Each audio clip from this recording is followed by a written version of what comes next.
Hey guys, it's Dustin from Zombie Drive Gaming. I'm here with Chris from Smokescreen, and today we're going to do a little something different. Basically, this is going to be a top 10 list of things that we want to happen in Star Wars Episode 8. Nice intro and big in the head.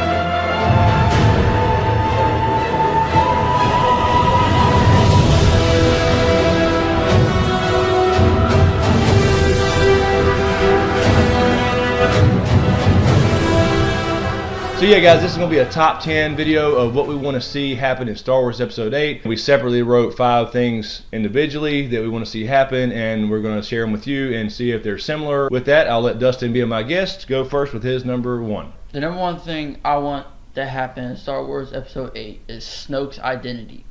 I want to know who he is, and it's been a top trend in anything you go on, like Google, Facebook. Anything you go on, people want to know who Snoke is. YouTube too. It's very popular. Either Darth Vader, Plagueis, or he's just a brand new character that. And the latest theory that he's Grand Moff Tarkin that blew up with Death Star 1.0. Just stop with that, please. Yeah, and also there's been trolling saying that's also Jar Jar Binks. It's not Jar Jar Binks. That was creative. I'll give him that. It was was very creative. They're not gonna say anything about it. They're not gonna leak anything. They're not gonna do anything about it until we see the movie. Like, it was the same way with Luke. Yeah, no promotional materials, etc. Right. You was left wondering because they wanted you to kind of get that euphoria back about, oh, Luke Skywalker's back, and then he had one fucking 30-second scene. They're not gonna do that until Episode 8, or they could completely just not acknowledge it and just wait until Episode 9, where it's the end of the trilogy. Okay, the movie needs to go out with a bang, so let's release his identity. Well, they need to release an Episode 8, I think, to make sure that, you know, when you go into 9, it's going to be kind of the finale for this trilogy. So you kind of got to go into it at least knowing, or at least having a pretty damn good idea of who he is and where the fuck he came from. So my number 1 was actually about the same thing, Snoke's identity. I'd said many moons ago, as a matter of fact, you were on here the first video I did where we talked about Darth Plagueis 6-8 months ago. Now, I don't think they necessarily will. I think they probably will wait till Episode 9, maybe in the beginning of that movie. But I want them personally to get to his identity, his backstory. We obviously know he's a Force user. If he wasn't a Force user, nobody give a shit who he was or what he said or would listen to him, for that matter, to be the supreme leader. So I think it's important to kind of establish who he is, how he got into Ben Solo's head, how he came across him in the first place. And I would love this to be tied into the Sith somehow. I have a lot of people saying, nah, they don't need Sith, you know, you just need dark side users. If the Jedi were all gone, it wouldn't be Star Wars. So without the Sith, it's not Star Wars. Even if it's not Plagueis, I would love for them to tie this into the Sith somehow. Perhaps they make the big reveal that from the EU theories that Plagueis is the father, essentially, of Anakin with all his Force experiments. My second thing that I want to happen in Star Wars Episode 8, while Luke is training Rey, Luke just comes out straight forward and tells Rey about her parents. If he knows. Yeah. Assuming that he knows. In one of the trailers, Luke said one of the lines from Return of the Jedi. They probably off of Ancestry.com saying, "The Force is strong in my family. My father has it. I have it. My sister has it. And now you have it." As soon as he says it, it goes straight to Rey. Now, when I saw that trailer, I was thinking, okay, Luke's going to say something in the movie. He's going to say, "Hey, Rey, you're my daughter. Huh? How you doing? It's been a while." This was also my number 2, Rey's identity and her backstory and all that kind of stuff, so I'm just going to add to his. In this case, they do need to stick to the Skywalker lineage. I think Kathleen Kennedy, the head of Lucasfilm under Disney now, has said that. This is about the Skywalker family. So I know there's a lot of theories out there about being a Kenobi, or possibly Snoke's daughter, or, you know, the Emperor's daughter, or something like that. Yeah. That would all be kind of cool, and I like the theories out there, and I like people digging around because I enjoy doing it too. But I think in this case, they do need to kind of stick to the script as far as making it, you know, Luke's daughter, and that would possibly tie into where the hell he's been and why he disappeared in the first place. I'm not sure if we will find out in Episode 8 completely about Rey's parents, even though Luke will be training her. We assume that he's going to start a Jedi Academy again. I don't know if we actually get confirmation from him. If he knows, which I think he does from the look he gave her at the end of episode 7, he probably holds that from her for a while, and maybe to the end of the movie perhaps we may find out, but I think it needs to be established in episode 8 going into episode 9. So all that's kind of out of the way. There's no more introducing things. You can just get down to the nitty gritty of what needs to happen in the final big battle. When Han Solo died, Leia gave her that strong, hey, I'm your aunt, you're my niece, look. Yes, that hug there was something more to that hug than, hey, I just really, really like you. You're really cool and pretty. Kind of goes back to the Maz Kanata, I've seen those eyes thing too before. The third thing I want to happen, Captain Phasma have a big role and just go complete bad ass. Yeah. like she is in Game of Thrones. I want her to have the same attitude that Boba Fett had, and how he was just, ready for anything that happened. He didn't care what happened. So you mean same attitude as in badassery, like I'm the man or I'm the woman in this case, whatever. I'm a bounty hunter, I'm badass, you can't touch this. That what you're saying about attitude? Yeah, pretty much. Okay. So my number 3 was the Luke backstory. I want to know more about why Luke disappeared, and this also ties into the Rey backstory. If Rey turns out to be Luke's daughter, we're going to have to get the backstory on the Mara Jade character, which that was the wife of Luke in the EU. I know they may not name her that if there is in fact a wife, but whatever her name's going to be, they're going to have to explain the backstory of how Luke was able to have a child in the first place.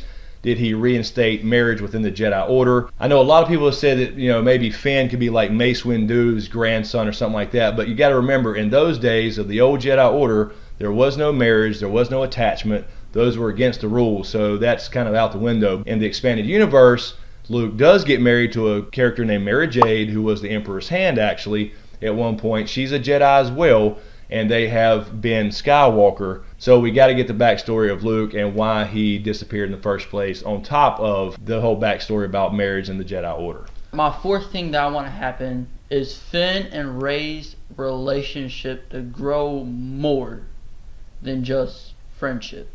Yeah, they were arguing a little bit, but they were getting closer and closer and closer. When Finn was knocked out, Rey gave him a friendly kiss on the forehead and just said, I'll see you when we wake up, basically. I didn't see the romantic side of things like a lot of people did. I mean, that may very well happen, and that's fine if it does. I have no problem with it. And yeah, they became close in a sense because they were running from this enemy. They were all thrown into this fate together, right? The whole Star Wars story, just like Episode 4, A New Hope. When they went to Death Star 3.0, Starkiller Base, to rescue her with Han, I think she was just happy to see her friends back. But I saw, a friendly hug. Hey, I'm so glad to see you, and you wouldn't believe how I got the hell out of this shit because I learned a Jedi mind trick. And then at the end, after Finn got knocked out by Kylo Ren, I saw, really honestly, just a friend saying, we'll see each other again, take care, and gave him a friendly kiss on the forehead. I don't see the romantic thing. Maybe it develops into that, and that's fine if it does, but then that kind of ties into my last point about the Jedi Order, the new Jedi Order. We assume that Rey is going to be trained as a Jedi, and that would kind of go back into Luke's new rules. Is there marriage and relationships allowed? Because that would be an attachment.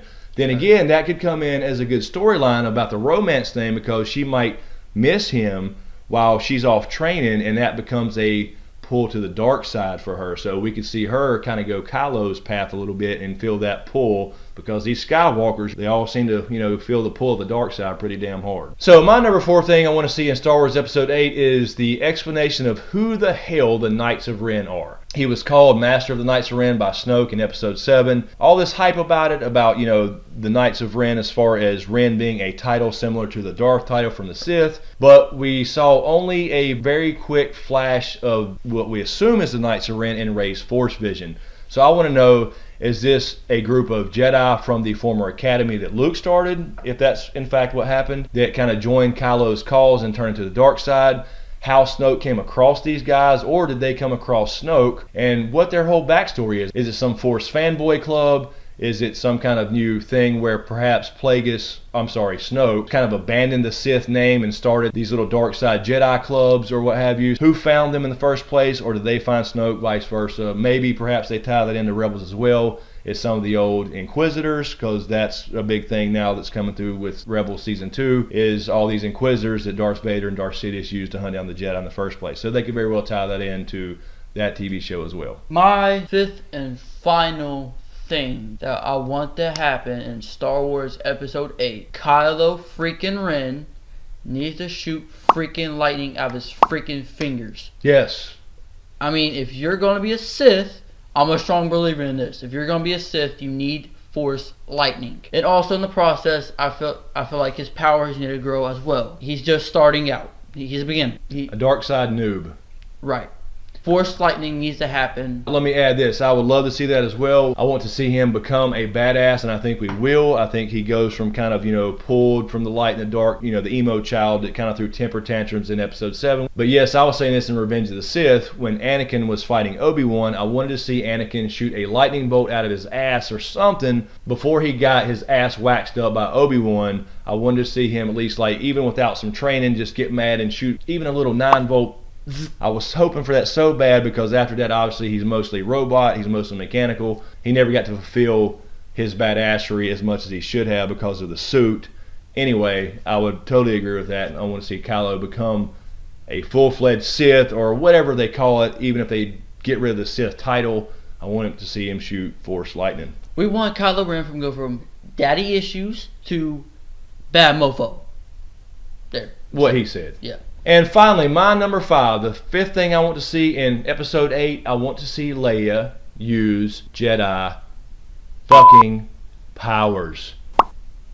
I understand she didn't take the Jedi path. She went the path of leading the resistance and becoming General Leia. That's all fine and dandy. We did see in episode 7 she felt when Han died, so we know she's strong in the Force. She is a Skywalker.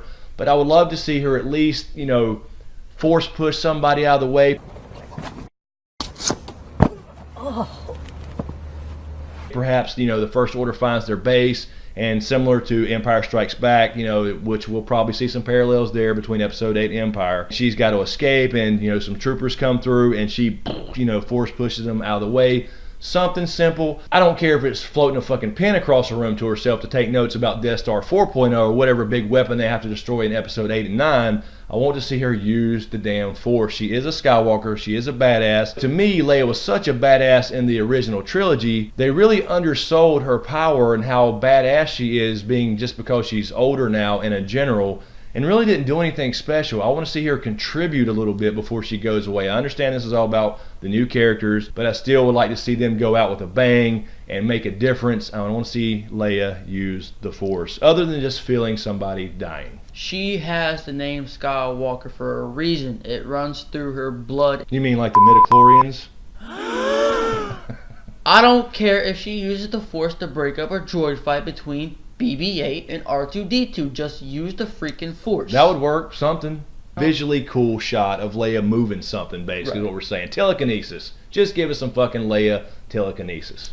Alright guys, so that's it for us today. That's our top 10 things we want to see happen in Star Wars Episode 8. The Jedi have awoken and now they're downstairs getting ready, whatever in the fuck they named the subtitle. In the meantime, click here, I think, for my last video on the top 10 reasons why The Force Awakens was basically the same movie as A New Hope. And you can also click here for the last video I did on Game of Thrones, which was a Game of Thrones Q&A. And I also spoke a little bit about George R.R. Martin's little, not a blog, about the Winds of Winter release date. So check those out. Let me know what you think. And also comment down below what you want to happen in Star Wars Episode 8. Light his comment section up. Yeah, so be sure to let us know what you want to see in Episode 8, what you want to happen, and what you think should happen, whether you want it to happen or not, as far as progressing the story along. Also, be sure to check out Dustin's channel, Zombie Drive Gaming. Thanks, guys, for all the support. Really appreciate it. Be sure to subscribe to get everything. Thanks for watching, and we'll see you next time.